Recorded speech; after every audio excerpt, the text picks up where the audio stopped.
New discovery. Pompeii, master and slave, perfectly preserved. Hello and welcome to the Mark and Pete Show. Archaeologists have discovered an amazing finding, and that is the remains of a rich man and a slave killed by Vesuvius. Well, those archaeologists who have uncovered these unusual findings date back to the Roman city of Pompeii nearly 2,000 years ago. It's a remarkable situation because as they were sort of uncovering the archaeological findings, one particular figure, who was essentially the master, was found preserved right next to the slave. Well, I must admit that there are very unusual circumstances when this would occur, and it's essentially because the eruption buried Pompeii in ash, freezing the city and its residents in time, and making it a rich source for archaeologists. But what about the figures themselves, the characters? Well, it's a case of being dead even. Equal status between a master and those who are his slave are accelerated much faster when both go to their grave. Yes, Clergyman Pete, I ask you, let me see, do you think that this finding now puts new light on the way in which we now understand Pompeii? Or do you think that maybe the real story here is about the characters themselves? Who are they? And what they went through and the terrors? Yes, it's interesting.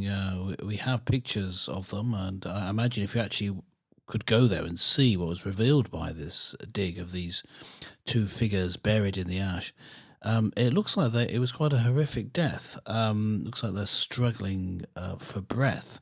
It's believed that they weren't killed by the original eruption, but rather a day later when the ash landed on them. And it looks like they've been thrown backwards and they're struggling for breath. But yes, the story is, I mean, what are these two guys doing? There's a master and a slave, maybe. It certainly looks like that. There's ideas that because the younger person has a compressed vertebrae, maybe he'd been a slave doing a lot of hard labour.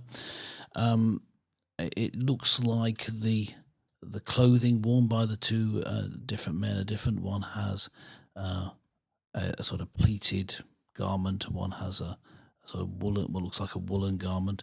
Different sorts of clothing.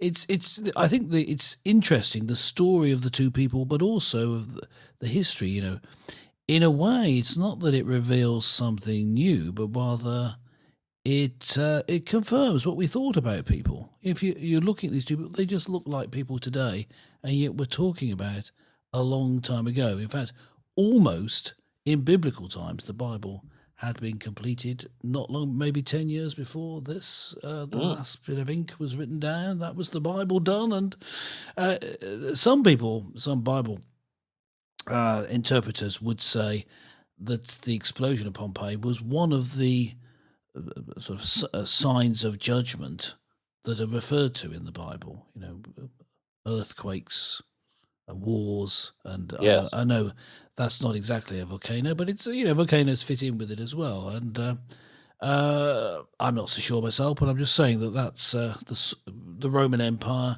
mentioned as being a bit of a tyrant at the time. Maybe that's part of it, but certainly in the Roman Empire at the time, a lot was going on while this personal tragedy occurred, and seeing them effectively still going through the tragedy. You know, they're in their death throes as we see them. Well, it brings it brings it paradoxically back to life.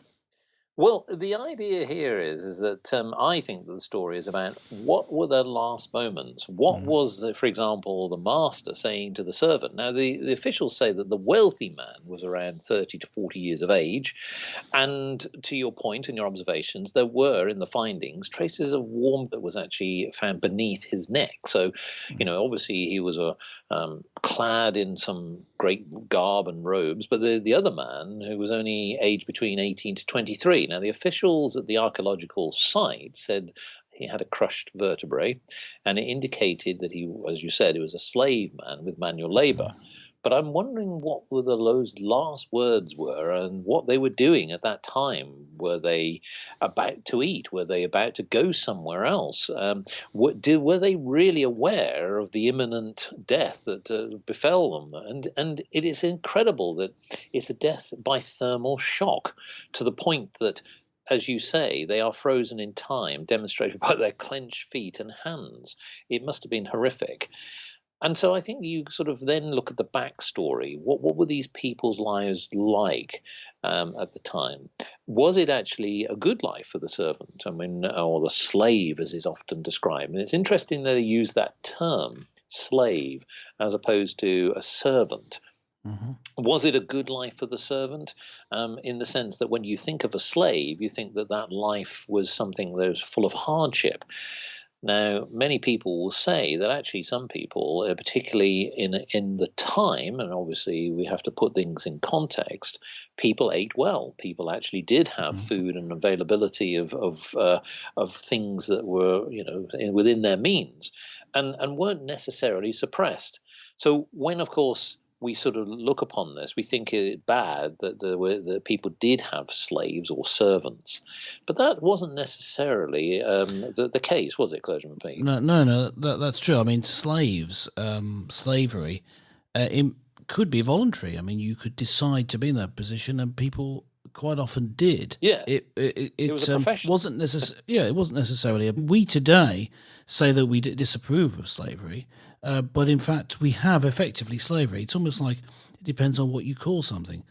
What else do you call putting people away against their will, making them live somewhere where they don't want to be and work, like putting them in prison, is like. That's a form of slavery, and similar to a lot of slavery in the ancient world, where people went into slavery to pay off debt.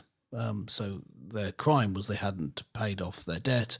They're put into prison to work it off. It's very similar. They would be put in prison today, rather, and they'd be made to work it off by being enslaved to the often to the person they owed the money to. Not always, but that's one way of doing it.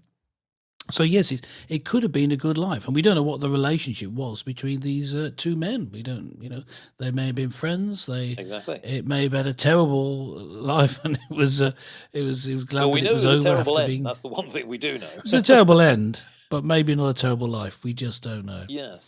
And the thing here is that these aren't the first figures to be uncovered in this unfortunate situation. There have been many other discoveries. The question also is how many others are available for or could be still found by archaeologists. We don't know, but it is an extraordinary finding, because when those who do actually see the figures, and if you look in the media, you'll find them, they're preserved in a particular context. And what's interesting is the detail, because you can tell fragments of clothing, you can get a sense of the size of a person, and really it's sort of a reflection of a bit of history, in the sense that when you think of Pompeii and you trying to get a sense of what life would be like. Those who have had the opportunity to go to the ruins, unfortunately they're currently closed because of COVID-19, but it's certainly an experience worth considering in the future. I really do think that it's an extraordinary finding. We've seen many unusual findings over times, and I think back to archaeologists who found Richard III in a car park in Leicester in the 21st century, and a reflection of historical figures. This is even more remarkable because it goes back 2,000 years. So what we're seeing is that point of frozen moment in time, which gives you a sense that actually life was actually a little bit more sophisticated than we probably think. I mean, okay, they didn't have mobile phones or anything like that, but of course, probably not. Probably not. At least I don't think that we saw or anything like that. But the point, realistically, folks, is that actually life was at a pace that people possibly enjoyed.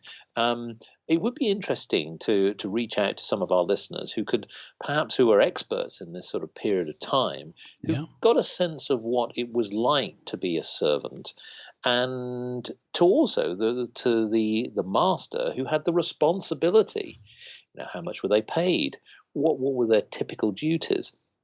I'd love to get a sense of the context of the individuals here, and I probably think that the archaeologists will uncover a little bit more, particularly those artifacts around them. Did the person have personal Yes. possessions and Yes, things like this that? dig is going on. We Oh should say yes, that. So more may well be found. In fact, we expect it. oh yes, indeed. Um, Well, look, listeners, we saw this piece of news. We thought it was a great piece to talk about. We think that this is a great finding, and we hope that the archaeologists uncover even more remains because yeah. we learn more and more. History is a wonderful way of learning. So why not log on, have a look at the pictures, and let us know your thoughts. We'd love to hear from you about what you think about this discovery. Have you even been to the Roman city of Pompeii? We'd love to hear your views on that.